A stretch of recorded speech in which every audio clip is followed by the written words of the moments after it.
కొంతమంది ఏమనుకుంటారంటే సమయానుకూలంగా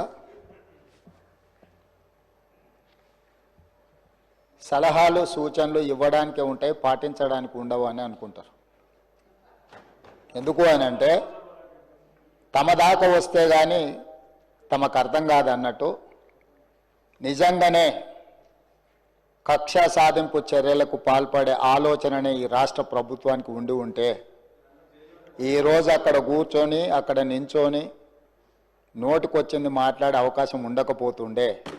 చెంచల్గూడనో చెర్లపల్లిలో మమ్మల్ని ఎక్కడైతే పెట్టినరో డిటెన్షన్ సెల్లో ఎవరిని కలవకుంటే నిర్బంధించినరో అక్కడనే మీరుండేటోళ్ళు. కానీ మా ప్రభుత్వం 15 నెలల్లో ఎవరి మీద కూడా కక్షా సాధింపు చర్యలకు పాల్పడలేదు. అధ్యక్ష, డ్రోన్ ఎగరేసిందని, డ్రోన్ ఎగరేస్తే ఎవరైనా అనుమతి తీసుకోకుండా ఒక డ్రోన్ ఎగరేస్తే ఆ డ్రోన్కు 500 రూపాయలు ఫైన్ వేస్తారు అధ్యక్ష.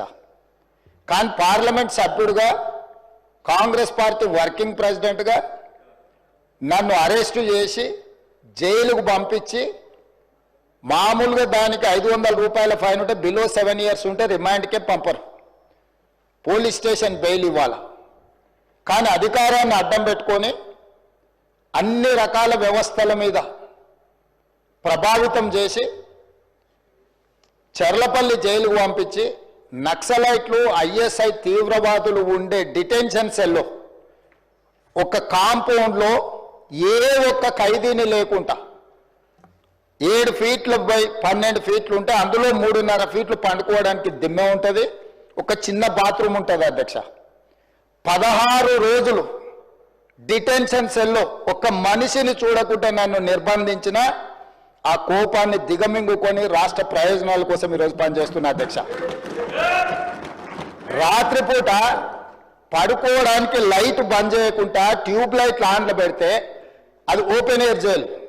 ఇంతింతలో బల్లులు 7 feetలలో 3.5 feet దిమ్మ ఉంటే దిమ్మ మీద పడుకుంటే ఇంకొక 3.5 feet గ్యాప్ ఉంటుంది.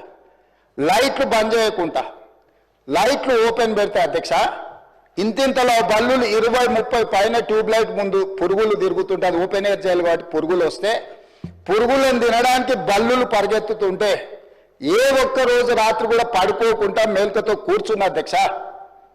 బయట కానిస్టేబుల్ను లైట్ బంద్ చేయవా పడుకుంటా అంటే లేదు సార్ పైనుంచి ఆదేశాలు ఉన్నాయి, ఆ ట్యూబ్ లైట్లు బంద్ చేస్తే మీరు పడుకుంటారు కాబట్టి ట్యూబ్ లైట్లు ఆన్లోనే పెట్టమని. ఆ ట్యూబ్ లైట్ స్విచ్ బయట ఉంటుంది అధ్యక్ష, లోపల ఉండదు.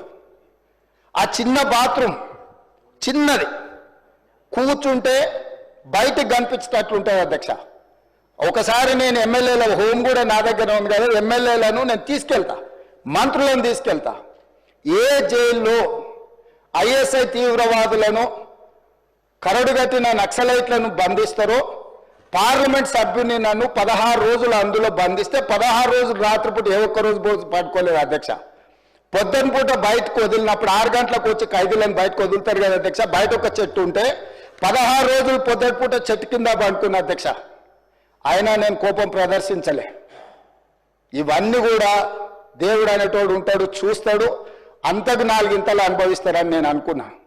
సరిగ్గా నేను ప్రమాణ స్వీకారం చేసే రోజే నా మీద కక్ష సాధించిన వాళ్ళని దేవుడే చూపించి దావకంలో షరీక్ చేపించిండు అధ్యక్ష.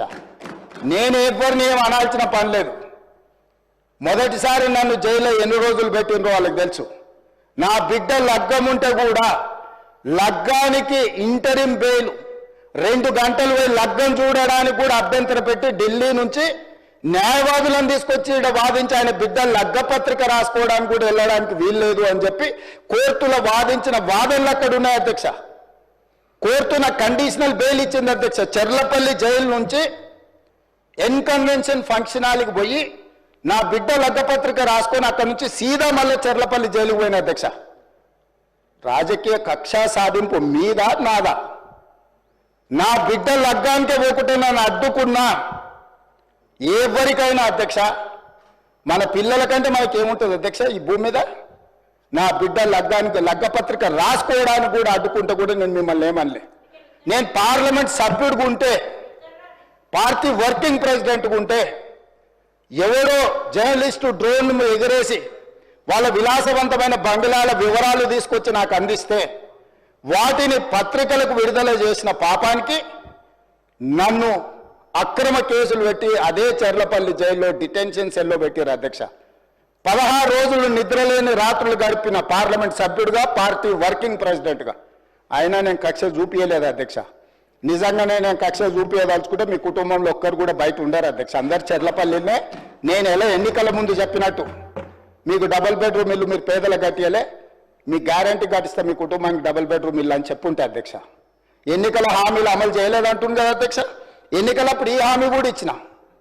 ఆ కుటుంబానికి చెర్లపల్లి జైల్లో డబుల్ బెడ్రూమ్ కట్టిస్తా, కొడుకు కోడలు అల్లుడు బిడ్డ ఉంటే వేరే వేరే ఎందుకుంటారు, అందరినీ కలిసి ఒకటే దగ్గర ఉండేటట్టు కట్టిస్తాను. కానీ ఆ హామీ కూడా నేను అమలు చేయలే. ఎందుకంటే నేను విఘ్నత ప్రదర్శించాలనుకున్నా. ఈ అధికారం ప్రజలు ఇచ్చింది ప్రజల సంక్షేమం కోసం, తెలంగాణ రాష్ట్ర అభివృద్ధి కోసం, పారదర్శకమైన పరిపాలన అందించడం కోసం నాకు అధికారం ఇచ్చిండ్రు. ప్రజలు ఇంత పెద్ద అధికారాన్ని, ఇంత పెద్ద బాధ్యతను ఈ వయసులో నాకు అప్పచెప్పింది నా కోపం కోసమో, లేకపోతే నన్ను నా పట్ల వాళ్ళు వ్యవహరించిన విధంగానే వాళ్ళ పట్ల నేను వ్యవహరించడానికి ప్రజలు నాకు అధికారం ఇవ్వలేదని విచక్షణను ఉపయోగించి ఈరోజు కూడా వాళ్ళ మీద ఇంతవరకు అక్రమ కేసులు పెట్టలేదు అధ్యక్ష. కానీ సొంత పార్టీ ఆఫీసులో కూలీ మనుషులను తెప్పించి రికార్డ్ చేయించి పచ్చి బూతులు మీరు తిట్టిస్తే కూడా చెంపలు వలగొట్టేంత శక్తి ఉన్న సంవయనంతో ఊరుకున్న అధ్యక్ష. ఎవరైనా బజార్లో ఏదైనా మాట్లాడితే మాట్లాడిన దాన్ని కూడా సెన్సర్ చేస్తాం. బూతులు మాట్లాడినప్పుడు ఒక బీప్ పెడతాం అధ్యక్ష, టెలికాస్ట్ చేయొద్దని. కూలీ పైసలు ఇచ్చి కిరాయి మనుషులను పెట్టించి మీరు పచ్చి బూతులు మాట్లాడిచ్చినా నేను ఏమాత్రం కూడా కక్ష సాధింపు చర్యలకు పాల్పడలేదు అధ్యక్ష. కాబట్టి ఈరోజు మేమేదో కక్షా చర్యలకు పాల్పడుతున్నట్టు, మేము కక్షా చర్యలకే పాల్పడితే ముఖ్యమంత్రికి ఉన్న విశేషమైన అధికారాలతో మీరు ఒక్కరైనా బయట ఉండేటోళ్ళ. ఈరోజు తెలంగాణ సమాజం అన్నిటిని గమనిస్తుంది. ఎక్కడికి వెళ్ళానని అడుగుతూ ఇంకెన్ని రోజులు బయట వదిలేస్తావని తీసి లోపలే. అసలు నువ్వు లోపలేస్తావనే కదా నీకు ముఖ్యమంత్రి పదవి చేసింది, నువ్వెందుకు ఇట్లా సమయం పాటిస్తున్నావు లోపలేయమంటే కూడా నేను ఏ రోజు కూడా అటువైపు పోయలేదు అధ్యక్ష.